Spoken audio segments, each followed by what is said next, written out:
تكمله الفيديو اللي فات، ايه اللي بيخلي الحاجه الرخيصه رخيصه والحاجه الغاليه غاليه، او ايه الفرق بين الرخيص والغالي في السعر. الشغل عموما بيبدا من فكره، وبعد الفكره بنصمم، وبعد التصميم بنبتدي نشوف الخامات اللي ننفذ بيها ونبتدي ننفذ، والتنفيذ ده بيتم على كذا مرحله.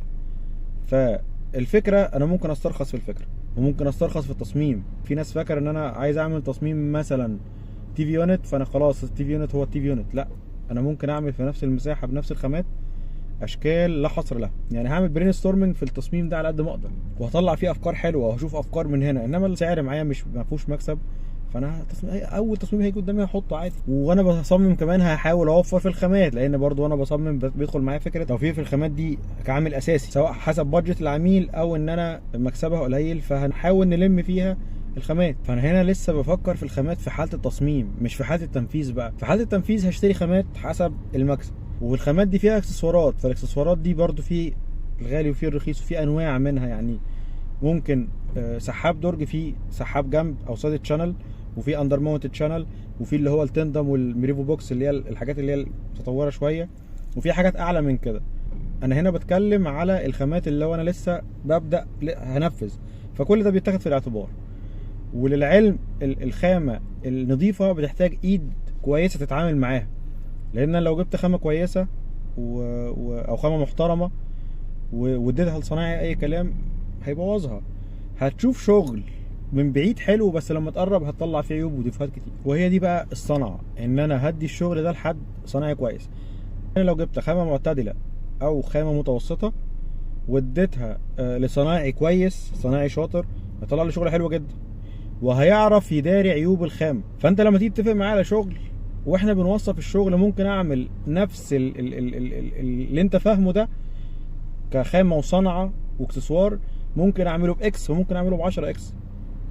طيب هل كلهم زي بعض؟ لا، اكيد مش كلهم زي بعض. يعني لو هناخد المطبخ مثلا كمثال، والمطبخ ده من اصعب الفراغات اللي في الشقه، وده هنتكلم عليه في فيديوهات بعد كده بس مش وقت. يعني ممكن في المساحه اللي انت جايبها لي في المطبخ دي، اللي هو الفراغ بتاع المطبخ ده، اعمل فيه مطبخ باكس واعمل فيه مطبخ ب 10 و20 اكس. الاختلافات بينهم كتيره جدا. فاول حاجه في الكواليتي هي التصميم، او اول حاجه بناخد فيها الاعتبار الكواليتي هي التصميم. ومش اي حد بيعمل تصميم محتاج خبره. ممكن اروح للاي اي اقول له اعمل لي تصميم للفراغ ده، بس وقت التنفيذ الاقي التنفيذ مش هيبقى مظبوط، لان التصميم لازم اراعي فيه الخامات اللي هشتغل بيها، واراعي فيه اكتر من اعتبار الاي اي مش هيفهمه. الاي اي اخره يديه شكل حلو، بس وقت التنفيذ هنقابل مشاكل، او في مشاكل كان ممكن نحلها بوجود المصمم شاطر، الاي اي مش هيحلها. لان التصميم ده بنراعي فيه تداخل علاقات كتير قوي مع بعض، منها مرئي ومنها غير مرئي ومنها ملموس ومنها غير ملموس. حد صاحبي كنت بعمل له شغل في شقته وسالني ايه الفرق بين المهندس الشاطر والمهندس العادي. قلت له المهندس الشاطر بيريح اللي شغالين وراه واللي شغالين بعده، وبعده دي ممكن تبقى بسنين، يعني فتره كبيره. واللي بيدمج الخامات المختلفه ببعض مش بيخليك تحس بالفروقات بينهم. يعني تشوفش الفروقات اللي بين الخامات وبعضها، العلاقات اللي بينهم. وفي ليفل اعلى ان انت تحب تشوف العلاقه دي هو عملها ازاي، او دخل مثلا علاقتين ببعض ازاي، زي مثلا علاقه محاره برخام، او علاقه محاره بياض بسيراميك او بورسلين، علاقه اضاءه بلون محاره وخشب. وفي علاقات تانية مش متشافه زي الكهرباء والسباكه، وعلاقه مثلا زي ميول البلاط وتاثيره على الاساس. اللي يوظف العلاقات دي صح ويخليك تحب تشوفها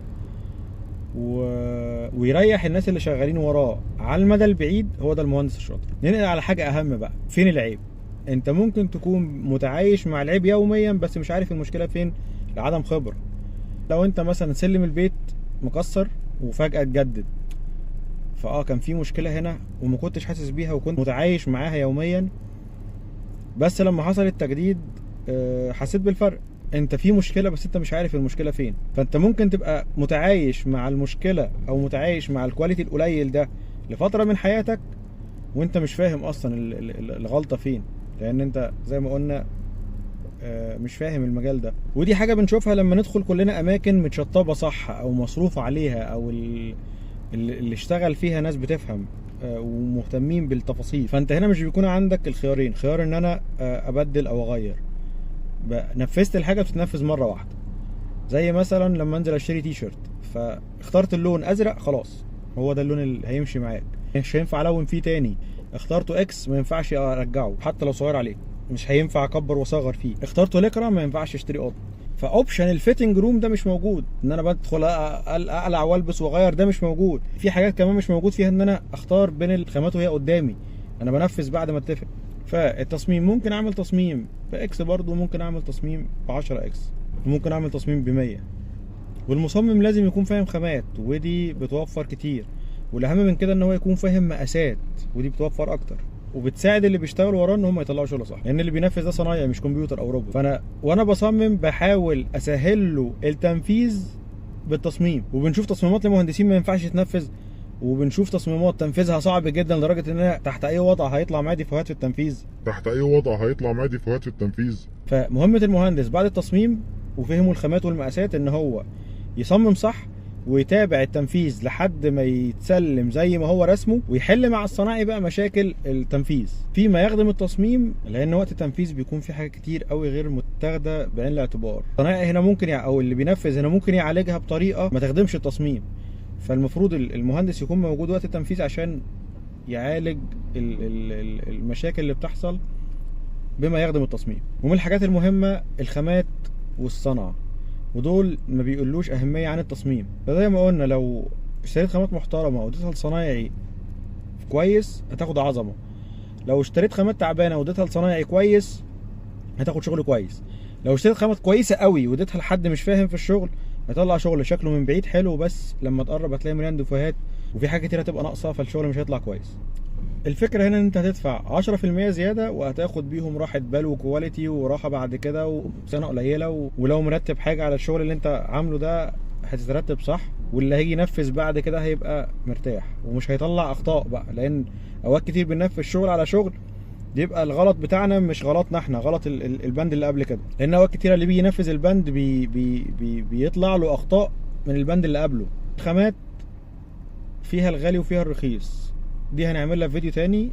لو حد يعرف ايه الفرق بين الخامة الغالية والخامة الرخيصة يكتب في الكومنتات.